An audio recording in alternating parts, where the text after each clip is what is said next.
નમસ્કાર દર્શક મિત્રો, હું છું રૂપલ લોણીચિયા. સંપૂર્ણ ન્યૂઝમાં આપનું સ્વાગત છે.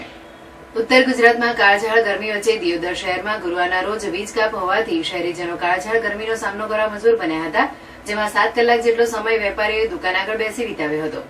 દિયોદર 66 કેવી શહેર એસએસ શટડાઉન હોવાથી દિયોદર સિટી, દરબારગઢ, પ્રગતિનગર, જીઆઈડીસી અને દિયોદર એસએસમાંથી નીકળતી ખેતીવાડી ફીડર રિપેરિંગ કરવાનું હોવાથી વીજ કંપની દ્વારા ગુરુવારે સવારે 7 કલાકે વીજ કાપ મુકાયો હતો, જેમાં અંદાજિત 7 કલાક સુધી વીજ કાપ હોવાથી કાળઝાળ ગરમીમાં શહેરીજનોને ભારે મુશ્કેલી વેઠવી પડી હતી. લાઇટ ન હોવાથી વેપારીઓ પણ ધંધા રોજગાર પર મોટી અસર પડી હતી. તેમને સવારથી જ બપોર સુધી વેપારીઓ બજારમાં દુકાન આગળ બેસી સમય વિતાવ્યો હતો. જોકે બીજી તરફ સોસાયટીના રહીશો પણ ગરમી વચ્ચે શેકાયા હતા. એક બાજુ 41 ડિગ્રી તાપમાન વચ્ચે એકાએક લાઇટ કાપ હોવાથી નગરજનો પંખા એસી વગર રહેવા મજબૂર બન્યા હતા અને લાઇટ કાપ પછી દિયોદર બજાર પણ સુમસામ બની હતી.